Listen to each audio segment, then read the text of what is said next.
الحمدللہ رب العالمین والصلاة والسلام علی سید الانبیاء والمرسلین اما بعد فاعوذ باللہ من الشیطان الرجیم بسم اللہ الرحمن الرحیم السلام علیکم ورحمۃ اللہ وبرکاتہ۔ پیارے مدری منوں، آج ہم کلاس 6 کی اسلامیات کا سبق اللہ عز و جل پر ایمان پڑھیں گے۔ امید کرتا ہوں آپ تمام مدنی منوں کے پاس کتاب، کاپی اور قلم وغیرہ موجود ہوں گے۔ اگر نہیں ہیں تو جلدی سے لے آئیں۔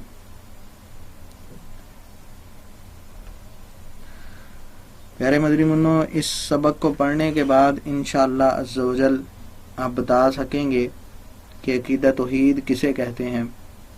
عقیدہ توحید کے بارے میں آپ اچھی طرح سے آگاہ ہو جائیں گے انشاءاللہ عز و جل، اس کے معنی مفہوم کو اچھی طرح سے جان جائیں گے۔ اس کے علاوہ آپ یہ بتا سکیں گے کہ عقیدہ توحید کا تقاضا کیا ہے۔ اس کے علاوہ شرک کی تعریف کو اچھی طرح سمجھ بھی جائیں گے اور اس کو بیان بھی کر سکیں گے۔ صرف شرک کی تعریف کو ہی نہیں سمجھیں گے بلکہ اس کی اقسام سے بھی آگاہ ہو جائیں گے، اور پھر اللہ عز و جل پر ہمارا ایمان اور زیادہ پختہ ہو جائے گا۔ اگر ہم اہم نکات کی بات کریں تو ان میں سے سب سے پہلی بات جو ہم نے ڈسکس کرنی ہے وہ ہے عقیدہ توحید کیا ہے۔ یعنی ہم سب سے پہلے پڑھیں گے کہ ایکچولی عقیدہ توحید ہے کیا۔ انشاءاللہ عز و جل اس کی تفصیل بیان کرنے کی کوشش کی جائے گی۔ اس کے علاوہ عقیدہ توحید کے تقاضے پڑھیں گے ہم، اور پھر شرک کسے کہتے ہیں اور شرک کی کتنی اور کون کون سی اقسام ہیں، اس بارے میں انشاءاللہ ہم ڈیٹیل کے ساتھ پڑھیں گے۔ تو چلیں تفصیل کی طرف آتے ہیں۔ سٹارٹ میں ایک حدیث مبارکہ سے کرتا ہوں کہ حضور صلی اللہ تعالی علیہ وآلہ وسلم ایک بار کہیں تشریف لے جا رہے تھے۔ حضرت سیدنا معاذ بن جبل رضی اللہ تعالی عنہ بھی آپ صلی اللہ علیہ وسلم کے پیچھے سوار تھے۔ تو آپ صلی اللہ علیہ وسلم نے ارشاد فرمایا، اے معاذ۔ انہوں نے عرض کی، لبیکا یا رسول اللہ و سعدیکا۔ کیا مطلب؟ کہ حضور صلی اللہ علیہ وسلم نے 3 بار یوں ہی مخاطب فرمایا، اور آپ نے تینوں بار ایسے ہی جواب عرض کیا۔ تو آپ صلی اللہ علیہ وسلم نے فرمایا، جو کوئی سچے دل سے اس بات کی گواہی دے کہ اللہ کے سوا کوئی معبود نہیں اور محمد صلی اللہ تعالی علیہ وآلہ وسلم اللہ عز و جل کے رسول ہیں، تو اللہ عز و جل اس پر جہنم کی آگ حرام فرما دے گا۔ تو پیارے مدنی منوں، دیکھا آپ نے کہ اس میں حضور نبی کریم صلی اللہ تعالی علیہ وسلم نے اللہ تعالیٰ کے ایک ہونے کی طرف تبلیغ ارشاد فرمائی ہے کہ جو بندہ یہ مانے کہ اللہ کے علاوہ کوئی معبود نہیں ہے اور محمد صلی اللہ علیہ وسلم اللہ کے رسول ہیں، تو اللہ عز و جل اس پر جہنم کی آگ حرام فرما دے گا۔ تو اسلام کے بنیادی ارکان میں سے پہلا رکن توحید اور رسالت پر ایمان لانا ہے۔ تو چلیں توحید کا مفہوم سب سے پہلے ہم سمجھتے ہیں کہ ایکچولی عقیدہ توحید ہے کیا۔ تو اللہ عز و جل کو اس کی ذات و صفات اور احکام و افعال میں شریک سے پاک ماننا توحید ہے۔ یعنی اللہ عز و جل کو اس کی ذات اور صفات اور احکام اور افعال میں شریک سے پاک ماننا توحید ہے۔ مطلب کیا ہوا کہ نہ تو اللہ تبارک و تعالیٰ کی ذات کے اندر کوئی اس کا پارٹنر ہے، شریک کہتے ہیں پارٹنر کو، حصہ دار کو، تو اللہ تبارک و تعالیٰ کی ذات میں نہ کوئی اس کا حصہ دار ہے، نہ اس کی صفات میں کوئی اس کا حصہ دار ہے، نہ کوئی اس کے احکام میں اور نہ افعال میں کوئی اس کا حصہ دار ہے۔ یعنی اللہ کی ذات صرف ایک ہے، اس کے علاوہ کوئی اور معبود نہیں ہے۔ جو اس کی صفات ہیں وہ صرف اسی کی صفات ذاتیاں ہیں، اس کے علاوہ کسی اور کے اندر نہیں پائی جاتی۔ اس کے علاوہ احکام اور افعال جیسے اس کے ہیں، کسی اور کے احکام و افعال ویسے ہو ہی نہیں سکتے۔ تو اس وجہ سے اللہ عز و جل کو اس کی ذات، صفات، احکام و افعال میں شریک سے پاک ماننا توحید ہے کہ اللہ پاک کا شریک نہیں ہے۔ عقیدہ توحید اسلام کا بنیادی عقیدہ ہے۔ تمام اسلامی عقائد کی بنیاد اسی عقیدے پر ہے۔ اسے مانے بغیر کوئی انسان دائرہ اسلام میں داخل نہیں ہو سکتا۔ یعنی آپ جتنی بھی عبادات کر لیں، لیکن اگر آپ کا عقیدہ توحید پر ایمان نہیں ہے، آپ اللہ کو ایک نہیں مانتے، بقیہ ساری باتیں مانتے ہیں، صرف اللہ کو ایک نہیں مانتے، تو آپ دائرہ اسلام میں داخل نہیں ہو سکتے، آپ دائرہ اسلام سے باہر ہی ہیں۔ آپ کبھی بھی مسلمان نہیں کہلائیں گے جب تک آپ اللہ عز و جل کو ایک نہیں مانیں گے۔ امید ہے آپ مدنی منوں کو عقیدہ توحید سمجھ آ گیا ہوگا کہ اللہ تبارک و تعالیٰ کو ایک ماننا ہے۔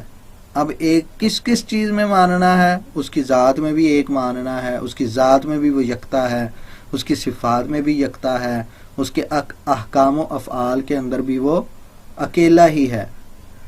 اس طرح کے احکام و افعال کسی اور کے ہو ہی نہیں سکتے۔ تو اللہ عز و جل کو شریک سے پاک ماننا کیا ہے؟ توحید ہے۔ اچھا، اب ہم نے توحید کو سمجھنے کے بعد توحید کے تقاضے کیا کیا ہیں اس بات کی طرف آتے ہیں۔ تو عقیدہ توحید اس بات کا تقاضا کرتا ہے کہ صرف اللہ عز و جل کی عبادت کی جائے، کیونکہ جب ہم نے اللہ عز و جل کو ایک مان لیا کہ اللہ عز و جل ہے ہی یکتا، وہ ذات، صفات، احکام و افعال کے اندر ہے ہی یکتا، تو پھر اسی کا حق بنتا ہے نا کہ صرف اسی کی عبادت کی جائے۔ تو عقیدہ توحید کا یہ تقاضا ہے کہ صرف اسی کی عبادت کی جائے اور اس کے ساتھ کسی کو پارٹنر، کسی کو شریک نہ ٹھہرایا جائے۔ یہ نہ کہا جائے کہ یہ بھی اللہ تعالیٰ کا حصہ دار ہے، یہ بھی خدا ہے، معاذ اللہ، بلکہ وہ صرف ایک ہے۔ یہ عقیدہ توحید کا تقاضا ہے۔ اور پھر ہر چیز کا خالق و مالک اور حقیقی مددگار بھی اللہ عز و جل کو ہی مانا جائے۔ یہ عقیدہ توحید کا تقاضا ہے۔ اس کے علاوہ اور بھی بہت سارے تقاضے ہیں عقیدہ توحید کے، کہ جب ہم نے اللہ کو مان لیا ایک، تو پھر ہر کام اس کی رضا کے لیے کیا جائے، اسی سے اجر و ثواب کی بھی امید رکھی جائے، کیونکہ جب وہ اکیلا ہے، جب معبود حقیقی ہی وہ ہے، تو ثواب اسی نے دینا ہے نا، اسی نے اجر دینا ہے۔ کسی اور سے کیسے امید رکھی جا سکتی ہے اجر و ثواب کی؟ تو اجر و ثواب کی امید صرف اسی سے کی جائے، دل میں صرف اسی کا خوف رکھا جائے، اور کوئی غلطی سرزد ہونے کی صورت میں اسی کی بارگاہ میں حاضر ہو کر توبہ و استغفار کی جائے۔ اللہ کے علاوہ ہمیں کسی سے نہیں ڈرنا چاہیے۔ اور اگر کوئی ہم سے گناہ سرزد ہو جائے، کوئی بھی غلطی ہو جائے، تو ہم اللہ عز و جل کی بارگاہ میں آ کر کیا کریں؟ توبہ اور استغفار کریں۔ عقیدہ توحید کے بارے میں اللہ پاک نے قرآن کریم کے اندر بھی ارشاد فرمایا ہے۔ پارہ 2 سورۃ البقرہ آیت نمبر 163، ترجمہ کنز العرفان ہے، اور تمہارا معبود ایک معبود ہے، اس کے سوا کوئی معبود نہیں، بڑی رحمت والا، مہربان۔ اب تمام کائنات کا خالق و مالک اللہ عز و جل ہے، وہ واحد اور یکتا ہے، وہی اکیلا سارے جہانوں کا نظام چلا رہا ہے۔ اگر دنیا میں اللہ عز و جل کے سوا کوئی اور خدا ہوتا تو ضرور زمین و آسمان کا سارا نظام درہم برہم ہو جاتا۔ وہ کس طرح ہو جاتا؟ اللہ پاک نے قرآن کریم کے اندر ارشاد فرما دیا، پارہ 17 سورۃ الانبیاء آیت نمبر 22 ہے ترجمہ، اگر آسمان و زمین میں اللہ کے سوا اور معبود ہوتے تو ضرور زمین و آسمان تباہ ہو جاتے۔ پیارے مدنی منو، اس بات کو اس طرح سمجھیں کہ جس طرح اگر کسی بلا تمثیل عرض کرنے لگا ہوں کہ جو دو حصہ دار ہوتے ہیں کسی کام کے اندر بھی، ان میں سے ایک کی سوچ علیحدہ ہوتی ہے، دوسرے کی سوچ علیحدہ ہوتی ہے۔ ایک کہتا ہے میں یہ کام ایسے کروں گا، دوسرا کہتا ہے میں یہ کام ایسے کروں گا، حالانکہ وہ دونوں ہی مالک ہیں کسی چیز کے۔ تو اب دونوں کے اندر لڑائی ہوگی، ایک کسی اور طریقے سے اس کام کو کرنا چاہے گا اور ایک کسی اور طریقے سے اس کام کو کرنا چاہے گا۔ تو اگر خدا بھی دو ہوتے معاذ اللہ تو اس طرح فساد پیدا ہو جاتا۔ تو معبود حقیقی صرف ایک ہے۔ امید ہے آپ کو عقیدہ توحید کے تقاضے بھی سمجھ آ گئے ہوں گے کہ جب ہم نے اللہ کو ایک مان لیا ہے تو صرف اسی کی عبادت کرنی ہے، ہم نے اس کے ساتھ کسی کو شریک نہیں ٹھہرانا ہم نے، اور نہ ہی کسی اور سے ڈرنے کی ضرورت ہے۔ صرف دل میں اسی کا خوف رکھا جائے، اور جب کوئی غلطی ہم سے سرزد ہو جائے تو ہم نے اللہ عز و جل کی بارگاہ کے اندر ہی حاضر ہونا ہے، اسی سے توبہ اور استغفار کرنا ہے، اور اجر و ثواب کی امید بھی صرف اسی سے رکھنی ہے۔ یہ عقیدہ توحید کے تقاضے ہیں جو آپ نے یاد رکھنے ہیں اچھی طرح سے۔ اس کے بعد ہم چلتے ہیں شرک کی طرف کہ شرک کیا ہے، شرک کسے کہتے ہیں، کیونکہ عقیدہ توحید کے ساتھ ساتھ شرک کا معنی اور مفہوم سمجھنا بھی بہت ضروری ہے۔ تو شرک کسے کہتے ہیں؟ بہت سمپل بات ہے کہ اللہ عز و جل کی ذات یا صفات میں کسی کو شریک ٹھہرانا یہ شرک ہے۔ اللہ عز و جل کی ذات اور صفات، ہم نے دو باتیں کی کہ نہ تو اللہ کی ذات میں کسی کو شریک ٹھہرانا ہے، کسی کو ہمسر ٹھہرانا ہے، کسی کو حصہ دار ٹھہرانا ہے، کسی کو پارٹنر بنانا ہے، اور نہ ہی اس کی صفات کے اندر کسی کو اللہ تعالیٰ کا پارٹنر بنانا ہے، حصہ دار بنانا ہے۔ تو شرک کسے کہتے ہیں؟ اللہ عز و جل کی ذات یا صفات میں کسی کو شریک ٹھہرانا، یہ کیا ہے؟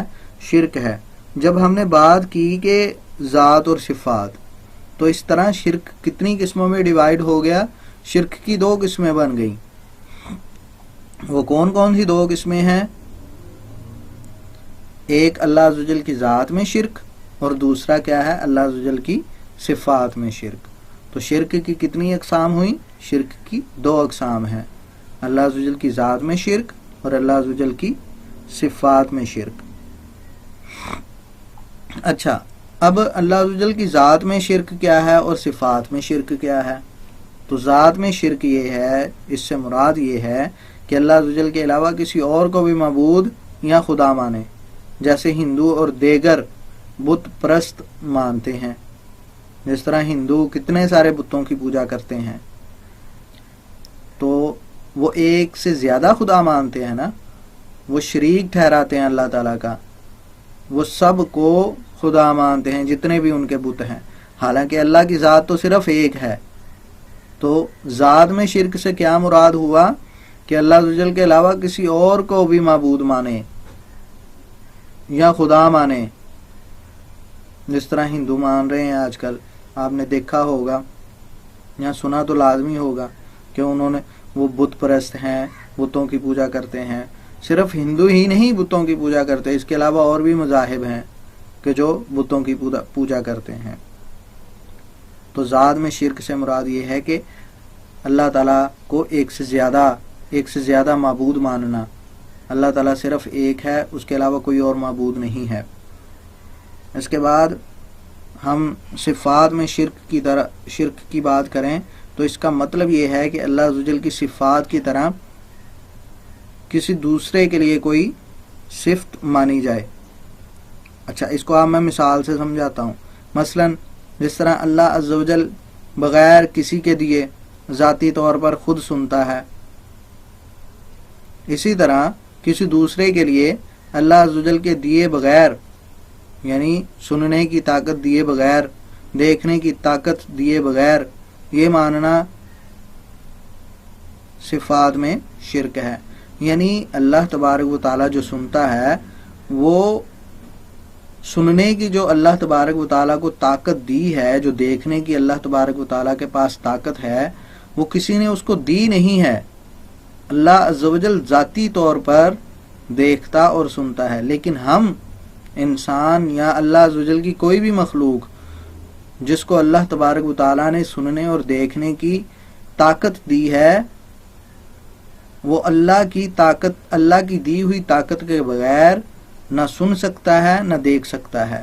تو اب یہ ماننا کہ کوئی اللہ تبارک و تعالیٰ کے علاوہ بھی کوئی ہے کہ جس کو اللہ تبارک و تعالیٰ نے طاقت نہیں دی پھر بھی وہ سنتا ہے اور دیکھتا ہے اپنی طاقت کے ساتھ، تو یہ تو شرک ہو گیا نا، کیونکہ یہ تو اللہ تبارک و تعالیٰ کی صفت ذاتی ہے کہ بذات خود وہ سنتا اور دیکھتا ہے، اس کو کسی نے یہ طاقت دی نہیں ہے۔ تو اس کے علاوہ کوئی اور ایسا ہے ہی نہیں کہ جس کے پاس یہ والی صفت، سننے اور دیکھنے والی صفت ذاتی طور پر موجود ہو، اس کو اللہ تعالیٰ نے عطا نہ کی ہو۔ یعنی کوئی بھی چیز اللہ تبارک و تعالیٰ ہمیں عنایت فرماتا ہے تو ہی ہمیں وہ فائدہ دیتی ہے۔ امید ہے آپ کو یہ بات سمجھ میں آ گئی ہوگی، کیونکہ اس کی مرضی و عطا کے بغیر تو کوئی پتا بھی نہیں ہل سکتا۔ تو مخلوق اور خالق کی صفات میں یہی سب سے بڑا فرق ہے کہ اللہ تبارک و تعالیٰ کے پاس جو طاقت ہے وہ اس کو کسی نے دی نہیں ہے، لیکن جو مخلوق ہے، مخلوق کو اللہ تبارک و تعالیٰ طاقت عنایت فرماتا ہے تو ہی وہ کوئی کام کر سکتے ہیں۔ اچھا، اب اللہ تبارک و تعالیٰ کی ذات یا صفات میں اگر کوئی بندہ شریک ٹھہرائے تو اسے کیا کہیں گے؟ اسے مشرک کہیں گے۔ وہ مشرک کہلاتا ہے جو اللہ کی ذات اور صفات میں شرک کرتا ہے۔ تو پیارے مدنی منو، امید ہے آپ کو یہ تمام باتیں سمجھ آ گئی ہوں گی۔ آپ کو اس کو ہم ذرا دوبارہ ریوائز کر لیتے ہیں تاکہ جو پوائنٹس ہم نے پڑھے ہیں وہ اچھی طرح سے آپ کو یاد ہو جائیں۔ آپ نے اس کو بار بار پڑھنا ہے اور اچھی طرح سے سمجھنا ہے۔ تو آج ہم نے اللہ پڑھا کہ توحید کسے کہتے ہیں، عقیدہ توحید کے بارے میں پڑھا کہ توحید کیا ہے، توحید کسے کہتے ہیں۔ تو اللہ عز و جل کو اس کی ذات و صفات اور احکام و افعال میں شریک سے پاک ماننا توحید ہے، کہ اللہ تبارک و تعالیٰ کا کوئی پارٹنر نہیں ہے، کسی بھی طرح اس کا کوئی حصہ دار نہیں ہے، نہ اس کی ذات میں حصہ دار ہے، نہ اس کی صفات کے اندر کوئی حصہ دار ہے، نہ احکام کے اندر، نہ افعال کے اندر۔ وہ صرف واحد اور یکتا ہے، وہی معبود حقیقی ہے۔ تو ہم نے صرف اسی کی عبادت کرنی ہے۔ اچھا، پھر ہم نے عقیدہ توحید کے تقاضے پڑھے تھے کہ عقیدہ توحید کا تقاضا کیا ہے۔ اس کے بہت سارے تقاضے ہیں، ان میں سے ایک یہ ہے کہ صرف اللہ کی عبادت کی جائے، اس کے بعد اس کے ساتھ کسی کو شریک نہ ٹھہرایا جائے، کیونکہ جب ہم نے اللہ عز و جل کو شریک سے پاک مان لیا، جب ہم نے یہ بات مان لی کہ اللہ تبارک و تعالیٰ ہی ایک ہے اور اس کا کوئی شریک نہیں ہے، تو پھر عبادت کے لائق بھی تو وہی ہوا نا، اور پھر ہر چیز کا خالق و مالک اور حقیقی مددگار بھی اسے مانا جائے، یہ بھی عقیدہ توحید کا تقاضا ہے۔ پھر اس کے بعد ہم نے شرک کے بارے میں پڑھا اور شرک کی اقسام کے بارے میں پڑھا کہ شرک کسے کہتے ہیں۔ اللہ عز و جل کی ذات یا صفات میں کسی کو شریک ٹھہرانا، یہ کیا ہے؟ شرک کہلاتا ہے۔ کسی کو پارٹنر بنا دینا، کسی کو حصہ دار بنا دینا اللہ تعالیٰ کی ذات یا صفات کے اندر، یہ کیا ہو جاتا ہے؟ شرک کہلاتا ہے۔ اب شرک کی دو قسمیں پڑی تھی، کیونکہ جب دو لفظ آئے ہیں ذات میں یا صفات میں، تو صفاتیں تو دو قسمیں بن گئیں شرک کی، کہ اگر اللہ تعالیٰ کی ذات کے اندر کسی کو شریک ٹھہرائے گا تو یہ اللہ تعالیٰ کی ذات میں شرک ہو جائے گا، اور اگر اللہ کی صفات کے اندر کسی کو شریک ٹھہرائے گا تو یہ اللہ کی صفات میں شرک ہو جائے گا۔ تو پیارے مدنی منو، امید ہے آپ نے اس سبق کو اچھی طرح سے سمجھا ہوگا، اور میں امید کرتا ہوں کہ آپ اس سبق کو بار بار پڑھتے رہیں گے اور اچھی طرح سے اس کو یاد کر لیں گے۔ اللہ عز و جل کی بارگاہ میں دعا ہے کہ جو ہم نے سبق پڑھا ہے اس کو اچھی طرح سمجھ کر توحید پر بڑی سختی سے عمل کرنے کی توفیق عطا فرمائے، اور ہمیں اپنے حبیب صلی اللہ تعالی علیہ وسلم کے صدقے سے اس پر توحید پر ہی ایمان کے ساتھ موت نصیب فرمائے۔ جب ہم اس دنیا فانی سے رخصت ہوں تو ہم اسی ایمان اور عقیدے کے ساتھ اس دنیا فانی سے رخصت ہوں کہ جس پر الحمدللہ رب العالمین آج ہم قائم ہیں۔ جزاک اللہ خیرہ۔ السلام علیکم ورحمۃ اللہ وبرکاتہ۔